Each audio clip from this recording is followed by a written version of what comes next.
अगर हम पूरे मुसलमानों की बात करें तो मुसलमानों में शायद ही ये जो मेरे पीछे आप कब्र देख रहे हैं ये पहली कब्र होगी जिसका नमाज जनाजा नहीं हुआ है। इसे नमाज जनाजा के बगैर दफन किया गया है। अस्सलाम वालेकुम रहमतुल्लाहि व बरकातुहू। इतिहास में आपने नहीं सुना होगा कि किसी जनाजे को बिना नमाज जनाजा पढ़े दफन कर दिया गया हो। जी हाँ दोस्तों, बरेली से ये ख़बर निकल कर के आ रही है कि एक महिला को बिना नमाज जनाजा पढ़े ही उसे दफन कर दिया जाता है। आखिर ऐसा क्यों किया जाता है? क्यों उस महिला की जो है नमाज जनाजा नहीं पढ़ी जाती है और बिना नमाज जनाजा पढ़े उस मैयत को दफन कर दिया जाता है? इस वीडियो में मुकम्मल खुलासा किया गया है। गुजारिश है आपसे वीडियो को आप ज़रूर देखिए। तो आइए वीडियो को शुरू करते हैं। में है ये करीब 150 साल पुराना कब्रिस्तान होगा। देख रहे हैं काफ़ी बड़ा कब्रिस्तान है। यहाँ चारों तरफ मेरे कब्रें हैं। हम जो इस वक्त यहाँ पर आए हैं एक अहम जानकारी देने के लिए। कल एक चौंकाने वाला मामला हुआ है बरेली में। बरेली क्या, अगर हम पूरे मुसलमानों की बात करें तो मुसलमानों में शायद ही ये जो मेरे पीछे आप कब्र देख रहे हैं ये पहली कब्र होगी जिसका नमाज जनाजा नहीं हुआ है। इसे नमाज जनाजा के बगैर दफन किया गया है। एक लड़की थी जिसने अपनी मर्ज़ी से एक दूसरे संप्रदाय के लड़के के साथ शादी की।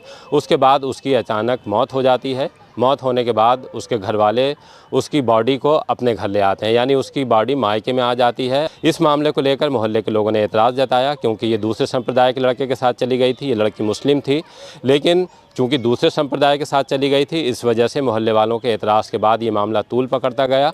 और जो वहाँ पास में मस्जिद है लड़की घर के बराबर में, जो वहाँ के इमाम हैं, नमाज जनाजा पढ़ाने से इनकार कर दिया और जो पलंग मस्जिद से जनाजा ले जाने के लिए लेकर आया गया था उसको भी वापस बुलवा लिया गया था। तब ये मामला दरगाह आला हज़रत पर पहुँचा। मरकज़ी दारुल इफ्ता से इस मसले पर राय ली गई। ये पता किया गया कि शरीयत का हुक्म क्या है। शरीयत का हुक्म सामने आने के बाद ये साफ़ हो गया कि कोई भी इमाम नमाज जनाजा नहीं पढ़ाएगा क्योंकि लड़की मुर्तद हो चुकी थी। ये हुक्म है, ऐसे लोगों का नमाज जनाजा कोई इमाम नहीं पढ़ाएंगे। घर वालों ने इस पर विचार विमर्श किया, गौर खौस किया। उसके बाद ये तय हुआ कि लड़की को ऐसे ही लाने के बाद दफन कर दिया जाएगा। यहाँ कब्र खुदी है मेरे पीछे आप देख रहे हैं। यहाँ पुलिस आई थी, पुलिस की मौजूदगी में लड़की को कब्र में दफना दिया गया है। जिन्होंने कब्र खोदी थी वो इस वक्त यहाँ पर मौजूद थे। हमने उनसे बात की है लेकिन वो कैमरे के सामने नहीं आ रहे हैं। उनका भी कहना ये है कि वो बहुत लंबे वक्त से कब्र खोदने का काम यहाँ कर रहे हैं। ये पहला ऐसा जनाजा है जो बग़ैर नमाज जनाजा के दफन किया गया है।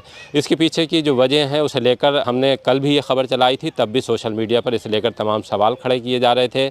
बहुत से लोग हमसे भी फ़ोन करके पूछ रहे थे कि आखिर क्या ऐसी वजह रही। जब उन्होंने इस पूरे मामले को समझा है और देखा है तो उसके बाद भी अभी तक इस पर चर्चा चल रही है। लोग सवाल कर रहे हैं और इस पर एक दूसरे से पूछ रहे हैं कि आखिर ऐसा क्या हुआ है। खैर ये मामला बहुत बड़ा है मुसलमानों के एतबार से। तो जिस तरह से मुसलमानों में ये तरीक़ा है कि जब उनका इंतकाल हो जाता है तो उसके बाद उनको गुस्ल दिया जाता है। गुस्ल के बाद नमाज जनाजा होती है और नमाज जनाजा के बाद कब्रिस्तान में जनाजे को लेकर आते हैं।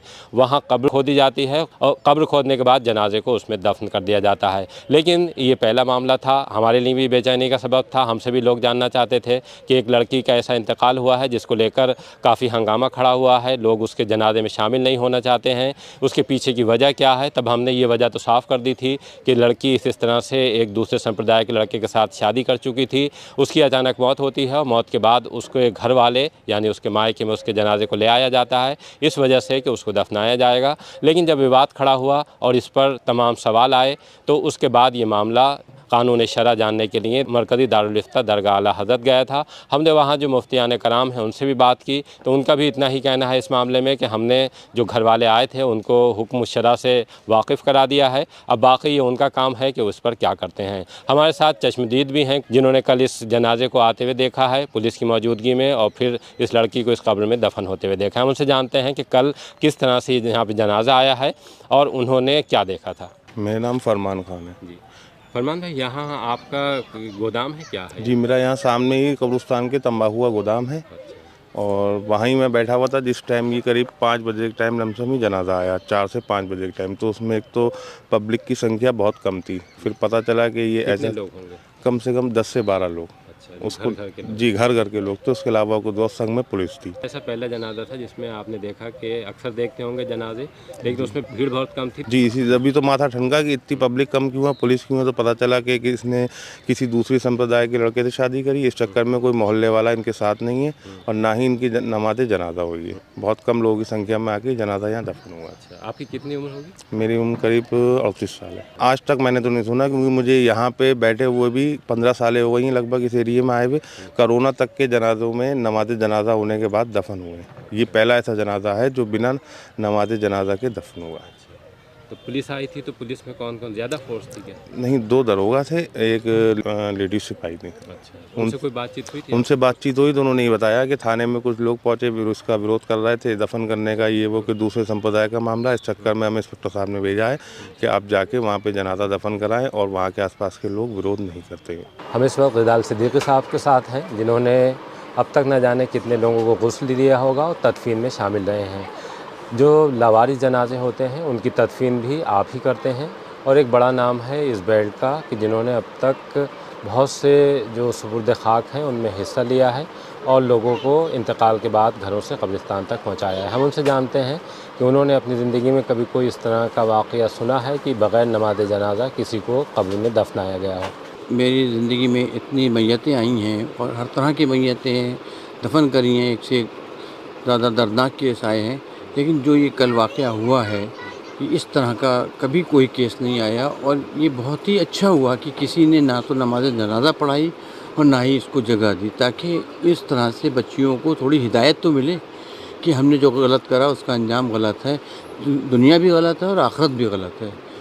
आपको कल इत्तला कैसे मिली? लोगों ने मुझे मशवरा करा, साहब कोई जगह है दफन करना है, तो मैंने भी मना कर दिया, नहीं साहब कोई ऐसी जगह, ऐसे लोगों के लिए कोई ऐसी जगह नहीं है। अच्छा, आपसे भी कहा गया? जी जी जी, मैंने दफन के लिए कोई जगह बता दी है कि कहाँ दफन है। मेरे साहब इस तरह के केस के लिए कोई नहीं लेगा और ना ही हम आपको बता सकते कि कहाँ होगा या कहाँ नहीं होगा। रिजाल भाई, कितने वक्त से आप लगे होंगे इस काम में? ये साहब मुझे करीब 30-35 साल हो गए लावारिस मैयतों को दफीने में, और नॉर्मल मैयतों को भी गुस्ल वगैरह के उसमें जाना रहता ही है, और अल्लाह खामोशी से काम करा रहा है और काम चल रहा है। लेकिन इस तरह का केस ये लाइफ में कल पहला सुनने को मिला। तो आपके लिए भी हैरान करने वाला? बिल्कुल, बहुत हैरान करने वाला वाक़या है। और बच्चियों के लिए एक नसीहत है कि जो बच्चियां हमारी भटक रही हैं और वालिदैन की कोई उनको वो नहीं है कि भाई हमारे माँ बाप की इज़्ज़त का क्या असर पड़ेगा इस चीज़ से करने से। तो ये बहुत ही अच्छा हुआ कल इस वाक़े से कि और नसीहत मिलेगी और बहुत लोग इस चीज़ से बचेंगी बच्चियाँ कि अरे जब दुनिया भी सही नहीं है और आखिरत भी सही नहीं है। अच्छा, बच्चियों को समझना चाहिए? बिल्कुल समझना चाहिए साहब, और ना तो दुनिया ही अच्छी बनी ना आखिरत अच्छी बनी। देखिए, हुक्म शरअ यही है कि उन्होंने अपने मज़हब को छोड़ा और मज़हब छोड़कर दूसरे मज़हब को इख्तियार करते हुए दूसरे मज़हब के रीति रिवाज के मुताबिक उसने शादी की। तो शरई मसला यही है कि जो मज़हब को छोड़ देता है तो मज़हब के मानने वाले का फिर उससे कोई वास्ता नहीं रहता। हुक्म शरअ यही है कि हम ना तो मज़हब के मुताबिक उसको तजहीज़ व तफ़ीन कर सकते हैं, ना मज़हब के मुताबिक उसकी जनाजा पढ़ सकते हैं। जैसे मुसलमानों के लिए ये इंतकाल के बाद एक हुक्म है कि उनको उस तरह से गुस्ल होगा, नमाज जनाजा होगी, फिर दफन किया जाएगा। लेकिन अगर कोई ये इस्लाम से हट जाता है तो उसके लिए ये चीज़ें नहीं, उसके लिए ये चीज़ें लागू है ही नहीं। जो मुसलमान है, जो ईमान वाला है, उसके लिए नमाज जनाजा भी है, उसके लिए कफन भी है, उसके लिए दफन भी है, उसके लिए हमारे 4 कंधे भी हैं।